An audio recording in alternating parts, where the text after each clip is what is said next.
I'll never forget the night my brother looked me straight in the eye and called me a nobody. Naomi, he sneered across the dinner table, you'll never amount to anything.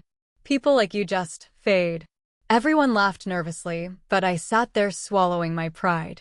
That was Ethan, my older brother, the golden child of our family, the one with the perfect wife, the perfect house, the perfect career. At least, that's what everyone thought. But what Ethan didn't know was that his words lit a fire in me. For years, he belittled me, making sure I knew I'd never measure up. I stayed quiet, but I was always watching, always listening. And one night, by pure accident, I stumbled onto a secret so devastating it would shatter his perfect life forever. It started with a single name, Maya Brooks. I found it scribbled on the back of an old letter while helping Mom clean out the attic. The handwriting was Ethan's, no question. My curiosity got the better of me, and the more I dug, the darker the truth became. Ethan had a son, a 10-year-old boy named Lucas. And the world's most arrogant man, my brother, had kept him hidden all this time. To understand why this discovery hit so hard, you need to know what my childhood was like. Ethan was 3 years older and everything I wasn't. He was tall, confident, and charming. I was quiet, awkward, and invisible. Our parents worshipped him. Every achievement he made got celebrated like a national holiday. When I brought home A's, they'd say, "Good job, honey," then immediately ask about Ethan's business deals or vacation plans. The worst part? Ethan knew exactly how much power he had over me. At family gatherings, he'd make little comments that seemed harmless to everyone else, but cut me deep. "Naomi's still figuring things out," he'd say with that fake concerned voice. "Some people just take longer to find their place in the world." I worked 2 jobs to put myself through community college while Ethan got a full ride to an expensive university. I lived in a tiny apartment while he bought his first house at 25. The gap between us kept growing, and he made sure I never forgot it. When Ethan married Olivia 5 years ago, it was like watching a fairy tale wedding. She was stunning, sophisticated, and came from money. The whole family acted like he'd won the lottery. At the reception, he gave a speech about how blessed he was to have found his soulmate and how they were going to build the perfect life together. I remember watching Olivia that night, thinking she really believed she'd married Prince Charming. She looked at Ethan like he hung the moon. She had no idea what he was really like behind closed doors, how cruel he could be, how he enjoyed making others feel small. Over the years, their marriage became Ethan's favorite weapon against me. At every family dinner, he'd casually mention their latest vacation, their new car, or some fancy restaurant they'd tried. "When you find someone who truly loves you, Naomi," he'd say, "you'll understand what real happiness looks like." 3 months ago, Mom asked me to help clean out the attic. She was finally ready to get rid of Dad's old stuff after he passed last year. I was going through a box of random papers when I found it, a small envelope with Maya Brooks written on the back in Ethan's messy handwriting. Inside was a college photo of a beautiful woman with dark hair and kind eyes. On the back, someone had written Maya and E, Spring Break 2015 in purple ink. That was weird. Ethan met Olivia in 2016, and they always said he'd never had any serious relationships before her. I almost put it back, but something made me keep digging. At the very bottom of the box, I found a stack of letters tied with a ribbon. They were love letters from Maya to Ethan, dated from 2013 to 2015. The last one made my heart stop. "Ethan, I know you're scared, but running away won't change anything. Lucas needs his father. I'm not asking you to leave your new life, but he deserves to know who you are." Lucas. A child. My brother had a child. I couldn't sleep for days after finding those letters. My perfect brother, the one who lectured me about responsibility and making good choices, had abandoned a child. But I needed proof. The letters were from 8 years ago. Was this boy still out there? I started with social media. It took me 3 days of searching, but I finally found Maya Brooks on Facebook. She lived about 2 hours away and worked as a nurse. Her profile was mostly private, but I could see one thing clearly. Her profile picture showed her with a young boy who had Ethan's exact same eyes and smile. My hands were shaking as I scrolled through what little I could see. There were a few public posts about her son Lucas playing Little League baseball and getting an honor roll at school. This wasn't just some random kid. This was my nephew, and I'd never even known he existed. I knew I had to be careful. If I was going to confront Ethan, I needed solid proof he couldn't deny or twist. I created a fake Facebook profile and sent Maya a friend request, claiming to be an old college classmate of Ethan's working on a reunion. It worked. Maya accepted my request and even messaged me back. She seemed so nice, telling me stories about college and asking if I still kept in touch with Ethan. I felt terrible lying to her, but I had to know the truth. From her photos, I learned that Lucas was indeed 10 years old, born in January 2014.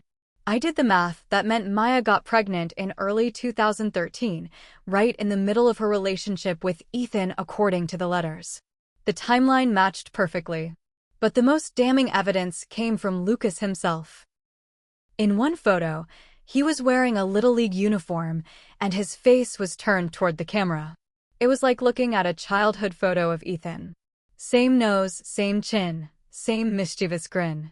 There was no doubt in my mind, this was my brother's son. For weeks, I wrestled with what to do with this information. Part of me wanted to reach out to Maya directly, but I realized that wasn't my place. This was between her and Ethan. My job was to make sure the truth came out. I decided the perfect opportunity would be our monthly family dinner. Mom always invited Ethan and Olivia over on the first Sunday of each month, and they loved using these dinners to show off their perfect marriage. This time, I was going to shatter that illusion. I made copies of everything: the letters, the photos, even screenshots of Maya's Facebook page showing Lucas. I put it all in a manila envelope and practiced what I was going to say. My heart was racing just thinking about it, but I remembered Ethan's words. People like you just fade. Not this time. This time, I was going to make him face the consequences of his choices. Sunday came, and I arrived at Mom's house with the envelope hidden in my purse. Ethan and Olivia were already there, talking about their upcoming trip to Europe. Olivia was showing Mom pictures of the hotel they'd booked, and Ethan was bragging about the business deal that was paying for it all. Some of us just know how to make things happen, he said, glancing at me with that familiar smirk. Right, Naomi? Still working at that little office. I nodded and smiled, but inside I was counting down the minutes until dessert. That's when I'd planned to drop the bomb. I wanted them all relaxed and comfortable before I destroyed Ethan's world. During dinner, they talked about starting a family soon. Olivia mentioned how excited she was to make Ethan a father, and he played the part perfectly, talking about what a great dad he'd be. I almost choked on my food. He was already a father, he just didn't care enough to act like one. After Mom served her famous apple pie, I excused myself to get something from my purse. When I came back to the dining room, I placed the envelope on the table in front of Ethan. I found something interesting while cleaning out Dad's old stuff, I said, trying to keep my voice steady. I think this belongs to you. Ethan frowned and opened the envelope. I watched his face turn white as he saw the photos and letters. His hands started shaking, and he quickly tried to stuff everything back into the envelope. This is nothing, he stammered. Just some old college stuff. Why were you going through? Who's Maya Brooks? I interrupted. The room went dead silent. Olivia looked confused, glancing between me and Ethan. Mom set down her coffee cup with a worried expression. I don't know what you're talking about, Ethan said, but his voice cracked. Really? I pulled out my phone and showed them the Facebook photos I'd screenshot. Because Lucas looks an awful lot like you did at his age. Olivia grabbed my phone and stared at the photos. Her face went through every emotion: confusion, recognition, horror, and finally rage. She looked at Lucas's picture, then at Ethan, then back at the picture. Ethan, she whispered, who is this child? I can explain, he said, reaching for her hand, but she pulled away. Can you explain why there's a 10-year-old boy who looks exactly like you? Her voice was getting louder. Can you explain these love letters from someone named Maya? Can you explain why your sister found all this hidden in your father's attic? Ethan looked desperate, like a trapped animal. He kept glancing at the door like he wanted to run, just like he'd run from Maya and Lucas all those years ago. It's not what you think, he said weakly. Then what is it? Olivia stood up, her hands shaking. Tell me right now, Ethan. Is this your son? The silence stretched on forever.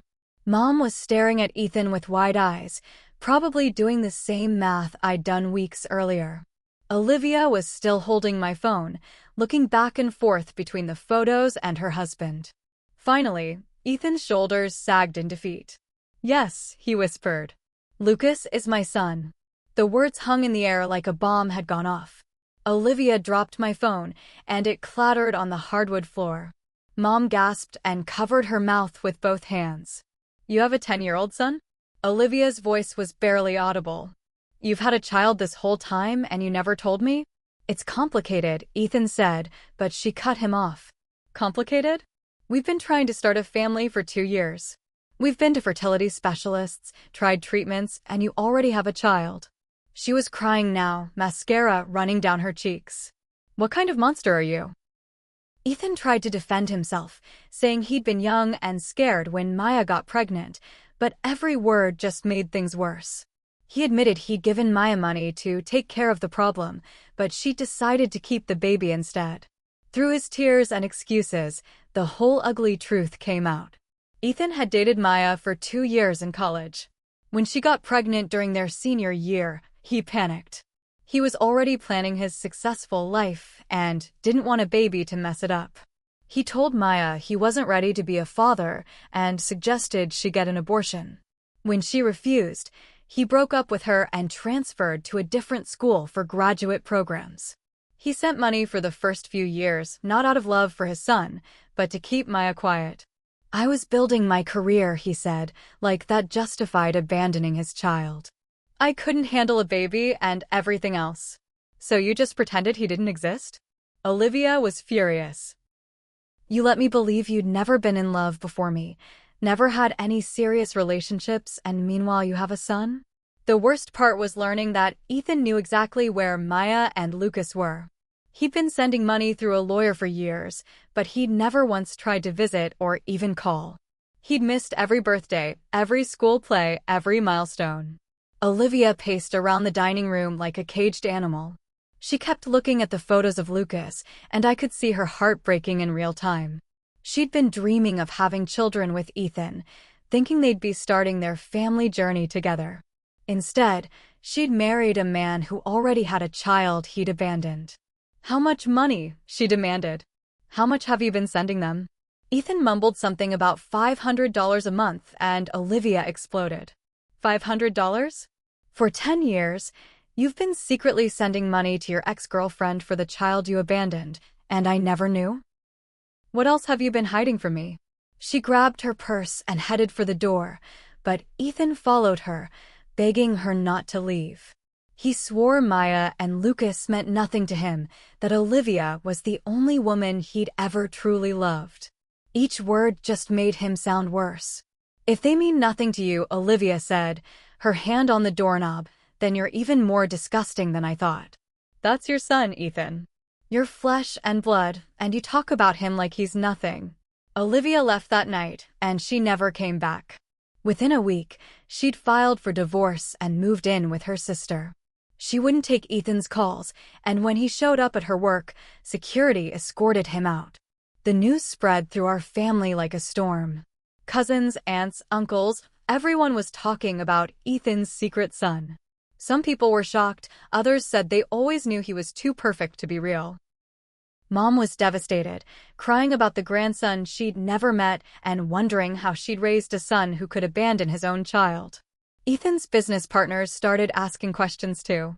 His whole image was built on being a reliable family man, and now everyone knew he'd walked away from his own son. He lost 2 major clients in the first month after the story broke. But the worst part for Ethan was losing Olivia. He genuinely loved her, in his selfish way, and couldn't understand why she wouldn't forgive him. He kept saying it all happened before they met, so it shouldn't matter. He didn't get it. It wasn't just about the timeline, it was about who he really was inside. 2 months after that explosive dinner, I decided to reach out to Maya. I came clean about who I really was and why I'd found her on social media. I expected her to be angry, But instead, she seemed relieved that someone in Ethan's family finally knew about Lucas. We met for coffee, and she brought Lucas with her.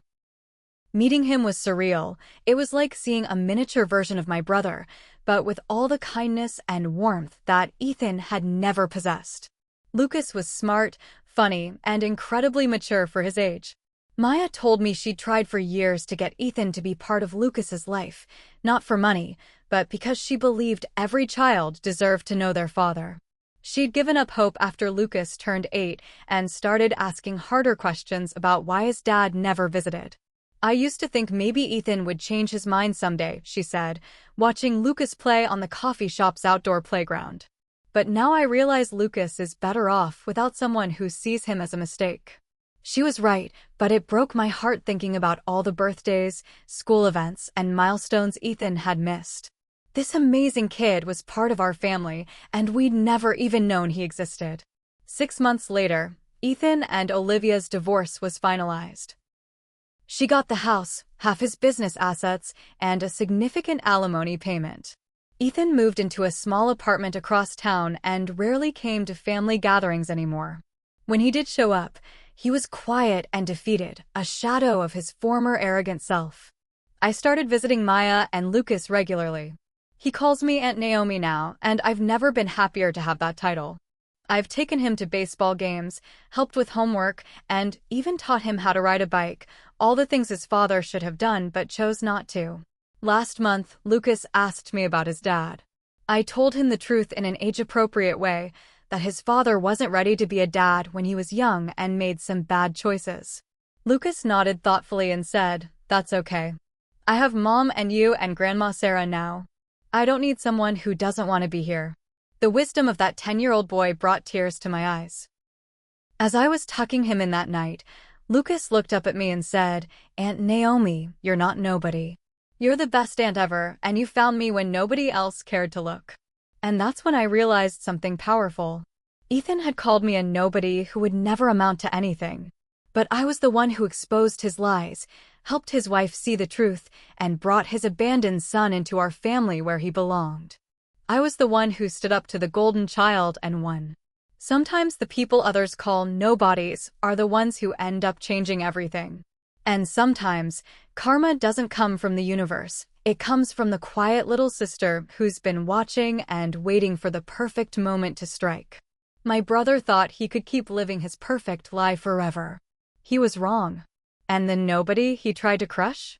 Well, she turned out to be the somebody who brought his whole world crashing down. If you've ever had someone tell you that you don't matter, remember this story. Sometimes the most powerful thing you can do is simply tell the truth. And sometimes that's all it takes to change everything.